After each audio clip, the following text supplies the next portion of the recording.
Welcome to GLIAC Weekly for the Week 10 preview. Our apologies to the audience. I know we're a bit late this week. Sometimes professional life does get in the way.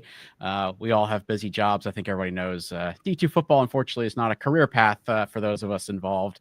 So sometimes we do have to commit our time to the regular jobs. But along with Tony Nicolette, I'm Chuck Bittner. We're going to run you through the Week 10 schedule, get you caught up on a few things that you need to know heading into the last couple weeks of the season. So, Tony, let's start off with a quick review of the Week 9 scoreboard.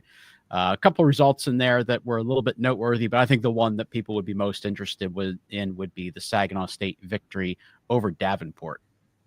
Yeah, and, the Cardinals had a 17-0 lead in this game at the break. So they had moved the ball pretty effectively, probably more so on the ground, but Mason McKenzie did hit a couple of shots in that one to kind of keep the sticks moving and whatnot. And it was just Saginaw's defense did a great job against Davenport's offense. And that was one of the things we talked about both on GLIAC Weekly last week and even on the Sunday night show when we were picking the Super Sevens, is just felt like Saginaw had a little bit more of that explosive capability in spots offensively, and that kind of panned itself out here. Davenport did end up making a quarterback change in the second quarter in this game. So Michael Horrell started. Mac Vandenhout came in, actually, did a pretty nice job, but it was just, not that lack of offensive explosiveness and consistency from Davenport kind of proved to be the difference in this one. As Saginaw stretched it out and just Davenport wasn't able to catch up. Yeah, and some mostly predictable results there in the rest of the Week 9 schedule. So let's move ahead to what we're going to be looking at. Before we do that, we'll just cover off real quickly. Take a look at the Players of the Week. Hey, that's not Trinidad Chambliss. Right. And, for Vinny Messi at Grand Valley, and I was on the call for GDSN and Flow Sports for this game. No Avery Moore, no Aiku Dengwu, so they had to go down the depth chart a little bit to run the offense. And Vinny did a great job in this game. From the TV booth, you could just kind of see him doing a great job of taking what the Wayne State defense was giving him, not forcing things. So threw for a couple hundred yards, a couple touchdowns. Really didn't play in the second half at all. Had helped Grand Valley build a 37-0 lead at halftime. All 6 of his drives that he led in the first half netted points.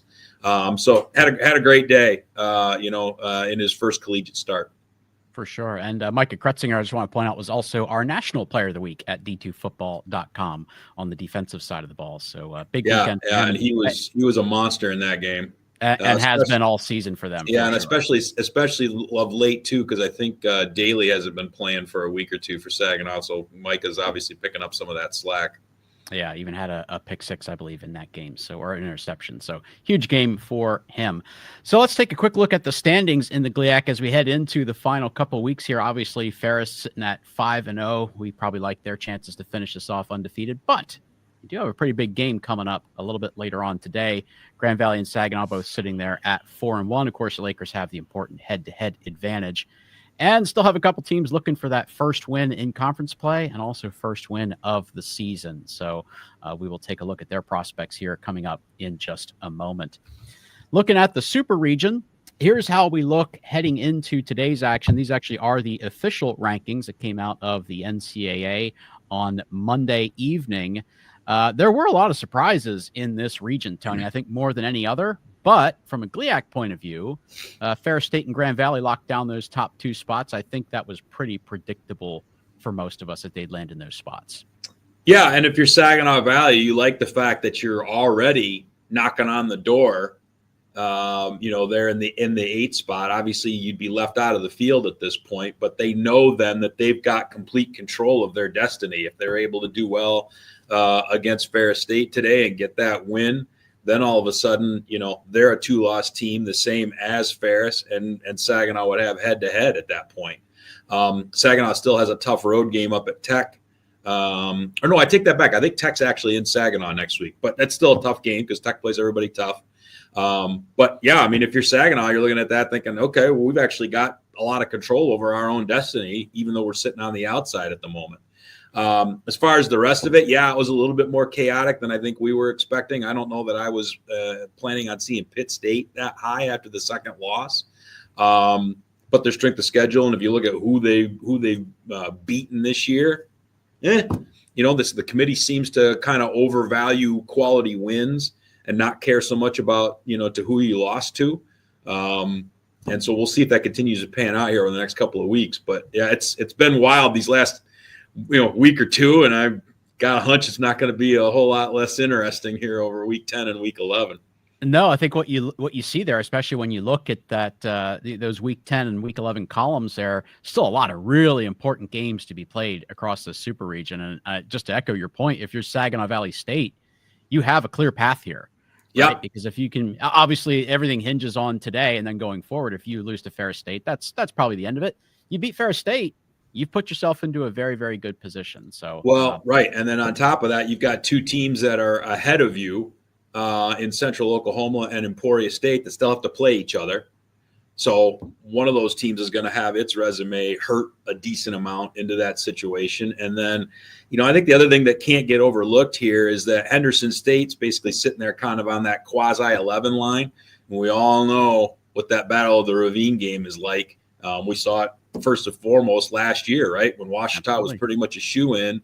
Henderson wins on that last day of the season, and next thing you know, Henderson's in the bracket. So, I mean, there's a lot of chaos that's still out there to be had if it can come to pass. Absolutely. I look at Pittsburgh State. We had them as the number one team in our poll just a couple of weeks ago. Yeah. I'm not ready to gift a playoff spot to them yet when you look at what still waits for them in that final week of the season, too. So those rivalry games will get you, man. So much to be decided here in the super region. So, and obviously we expect this to be the strongest playoff bracket once we get down to the postseason. So it's fascinating to watch. Pretty hard to argue with that. Yeah, absolutely. So let's take a look at our schedule for week 10, which of course will be today, coming up in just a few hours. All early kickoffs today. We have Northern Michigan heading to Davenport, Grand Valley, heading all the way up to the UP to play Michigan Tech, Roosevelt and Wayne State, both looking for their first conference win of the season, I do believe. And then Saginaw and Ferris State, of course, will be the headliner today. So let's dive into these a little bit, Tony. We'll spend a little bit more time on some rather than the others. I have to think this should be a comfortable Davenport victory here. Northern still struggling to get some offense going. The defense is still giving up more than 40 points a game. What might we look for here for Northern Michigan to try to keep this close? Well, I think that may have as much or more to do with Davenport and what they're going to do at quarterback. I mean, obviously we saw Micah Horrell get lifted last week, and I think there was an intent from the Davenport staff to get Mac Vandenhout some reps. I mean, he's really been – I think he's somebody that the Panthers really liked even coming into the season. And it was just a matter of figuring out what the right spot was for him to start getting a little bit more time. And I don't know that he was necessarily intended to play 2.5 quarters at Saginaw last week, but I know that they were planning on getting him into that game at certain spots. So, all right, what's going to happen this week, right? Now, Davenport certainly in terms of their ability to run the football, especially against defenses that are a little bit more prone to giving up that yardage, that's going to probably be what they lean on. But I'll be really interested to see, are they possibly going back to more of like a 2-quarterback system that they were employing with O'Horo and Mathis in the earlier part of the season? Does that become O'Horo and Vandenhout? What's that going to look like? I think for me, I just want to see what Davenport does offensively and what they're doing to generate consistency. In part because Davenport's run defense is so good that even though Northern, that's their bailiwick, I have a hard time believing that Northern's going to be able to generate enough points just because they haven't been able to do it all season, that they're going to be able to get a win here, particularly on the road. But I am interested to see how that quarterback situation at Davenport works out.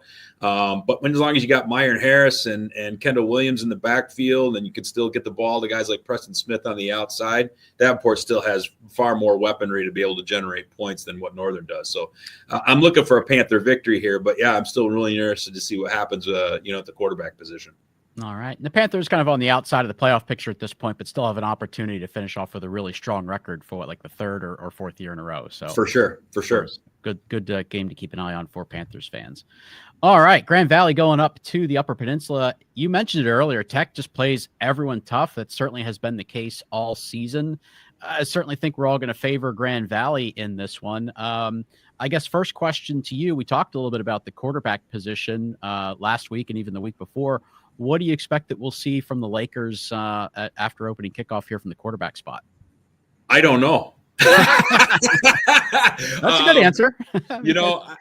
I think the Lakers are probably trying to play a little bit close to the vest, which, if I'm them, I probably would too, especially from the standpoint of, okay, obviously Avery Moore is still the one, and it's a matter of, okay, the Lakers know if they win these 2 games, not only are they going to be in the bracket, but they're for sure going to probably be at home for a week, if not 2 at a minimum. So how do you get your number 1 guy as right as you can going into that? So whether we see him or not today, I really don't know. Obviously, they're not going to want him to be too rusty, but at some point, they're going to have to get him back in there, but I don't know if it's today.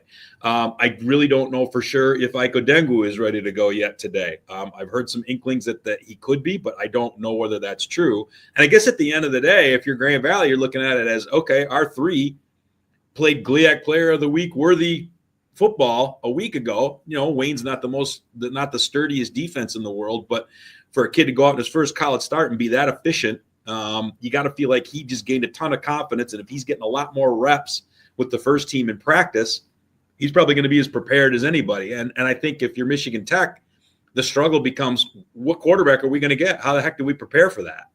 So as much as it might seem like a question mark for Grand Valley, you could almost spin that into an advantage in a certain regard, simply for the fact that now Tech's not 100% sure what they're going to have to prepare for. And either way, the Grand Valley offense seems to have been able to move pretty well, regardless of who's taking the snaps. So the pass game was actually what was a little bit more interesting last week too. So that even adds a wrinkle that, everybody kind of knows Grand Valley wants to run the football, but boy, when they were throwing it last week, there was a certain kind of nuanced element to things that looked a little bit different. So I think Tech's got a challenge on their hands just in terms of they don't really know for sure what they're going to have to prepare for. Conversely, Grand Valley's defense is still Grand Valley's defense. The numbers that Wayne put up last week were all second half numbers against a lot of 2s and 3s. The Lakers did pretty much what they wanted to defensively in that first half. And again, because Tech has been so inconsistent running the football this year, if Grand Valley can make you one-dimensional, that's going to be a problem. And I realize that Tech's got a lot of weapons on the outside that cause a lot of people problems, but it's still different when the defense that you're playing has a tendency to know that that's what's coming. So, I'm with you. I think Grand Valley's, the favorite here, and going up to Tech is always a difficult task for anybody in the GLIAC. And good Laker teams have gone up there and gotten beat before. I'm just not sure if I see that happening in this one. I would lean with you on that one, although I do think that has potential to be a close game, at least for most of the way. But for sure, it definitely the idea that the Lakers will be up a big number at halftime in this one, that one I find hard to believe. This is one where the Lakers are going to have to play 4 quarters to get a win. For sure. All right, and we'll move on to our next contest: Roosevelt and Wayne State. Well, Wayne State still looking for that first win of the season. Roosevelt did notch a victory a little bit earlier, but both teams still really kind of struggling here. Sometimes when you get a pair of teams together that seems like it doesn't have a lot to play for, seems like things just aren't going their way. Every once in a while you get a really good contest out of that. What do you think might happen here? I think this is actually going to be a pretty fun game, simply from the standpoint that I've been telling people this all year, and we've had coaches come on the show and corroborate this. These 2 teams play way harder than what their records and their statistics would tell you. And again, watching Wayne firsthand last week, those kids played hard for 4 quarters, man. And it's just, you can tell that they believe in what Tyrone Wheatley's trying to put together there. And they're just not seeing results yet, but man, they're still pounding the rock. So, not having Champ Edwards again last week really kind of put Wayne at a disadvantage in Allendale. I don't know whether or not he's going to be available in this one. From what I heard, I don't even think he made the trip last week. So that would indicate that you're probably going to get some more Rob Brazil again at quarterback. And if he can start to kind of have these couple games of experience and all that practice start to get under his belt a little bit. Maybe Wayne's going to have a little bit better time moving the football. So we'll be looking to see what happens there. I think with Roosevelt, what's funny is their statistics don't look all that impressive. And yet, if you really look at their games, they play a lot of people close and a lot of people tough. And they've actually got a lot more predictability at the quarterback position. Carson Butke's been a pretty reliable guy all year. A couple hundred yards a week. He completes more than 55% of his passes. So he's, not the most accurate guy, but he's not a liability in that regard. I think if anything, the inability of Roosevelt to get a good, consistent run game going has probably been their biggest Achilles heel, because that lack of balance just, again, makes it easier to defend. But Roosevelt's defense plays pretty tough too. I mean, they just don't give up a lot. And so I don't know that I favor the Lakers coming into this one, but they're the only ones who have figured out how to get a win. And it was a GLIAC win. So I think that maybe gives them a small advantage. And again, I think there's just a little bit more predictability and reliability at the most important position on the field. So that probably benefits them. But I don't know. I think Wayne, playing at home, they're going to really want to try and see if they can't get a victory. And, they're going to put their best shot forward on this one. But I think I'm favoring the Lakers here, but not by a lot. I think that's a good take. I kind of feel like the team that plays a little bit more sense of urgency is going to win this game, but I feel like it's going to be both of these teams, right? You've mentioned they both have played very hard all year. I would actually lean Wayne State on this one. I think the Warriors will play with that sense of urgency, especially at home, and get their first win of the season. So we'll see how that one goes for both of those teams. All right. In the game of the week, without a doubt, top 25 matchup. The Cardinals got back into the top 25 poll this week. It's a big one. There have been a few close ones over the years. I think it's been a while since Saginaw won this matchup, but they've been close a couple times. They have a shot today, right? I think they have a shot, absolutely, because I think you encapsulated it well. Saginaw has been one of those teams that tends to give Ferris fits, if you will. They just never seem to get over the hump. And so I think that's going to be the challenge for Saginaw in this one. I think maybe there have been a couple of times where they have given Ferris more of a fit, that maybe Saginaw wasn't having the kind of a year where you'd expect it. I think that's the one difference coming into this game, is that I think Ferris knows what they're going to get. Ferris is, not off of anybody's radar at this point. They're an egg that they laid over Northwood earlier this year from being, are further up in the regional bracket than we already saw earlier. I mean, if you really look at it through a lens, that game's probably keeping them out of the playoffs if they don't win here, because they could have probably gotten in with a 9-2, and their only losses to Grand Valley and Ferris. But at this point, for as much as Saginaw's not an off the radar team, part of why they're not off the radar is because they've got the number 4 rush defense in the country. And they've proven against some of the better, running teams in the country, Grand Valley included, that they know how to stop that. And so this is going to be a real interesting game to see is, okay, how does Ferris try to attack that? They came out with a little bit more of a straightforward run-centric approach against Grand Valley a couple weeks, and they executed it beautifully. How is Saginaw prepared for that? And what happens if this becomes a little bit more of a pass-happy game?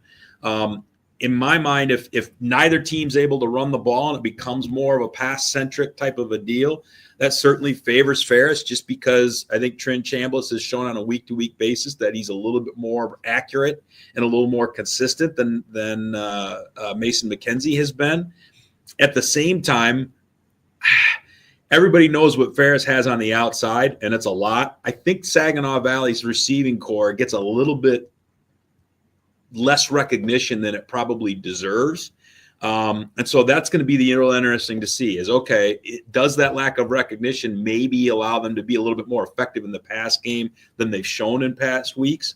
And can they be effective enough to actually put up enough points needed to win in this game? I could see this turning into a shootout, but something tells me it's going to be a lot more along the lines of one of those 20-17, 23-20 type of games, just because these defenses are so good.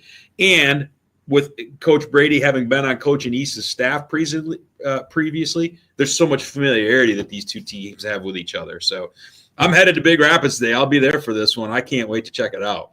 All right, it's one of the biggest games of the entire schedule today across the nation in D2. So we're excited to see how this one goes today in the GLIAC. A lot on the line for both of those teams, and a lot that will impact the conference standings. So yeah, I mean, this is basically a playoff game if you really stop and think about it. You're right. Saginaw Valley goes to 3 losses, they're probably out. If they can stay at 2 losses and knock Ferris down to 2 losses, Ferris is now in that 2-loss category with 2 teams in the region that have victories over them. So, I mean, there's a lot in the line on this game for both teams. I think we made the point on Sunday night last week. No one is safe in this region, no matter who you are. No one is safe. Even the team that's currently number 1, as you just mentioned, that's Ferris. If Ferris were to lose to a Saginaw team that all of a sudden puts themselves into the running, everybody is vulnerable in this region because there's just so much left to decide. So we're looking forward to a good day of action. Again, our apologies for a little bit of an abbreviated version this week and for coming to you on game day. Doggone adulting. But sometimes life does get in the way. So Tony, thanks for your time this morning. We'll get this out so that fans can check this out before kickoff, and we'll see you on Sunday night for Inside D2 Football, and we'll be back sometime next week. Make sure we get you the full extended version. We'll break down the playoff rankings, run through all the scenarios. Obviously, heading into the final week, we'll have a really clear picture of who has what on the line for the conference championship and for playoffs. We'll run you through all of that as well. So our thanks to everyone for watching, and we'll see you again soon.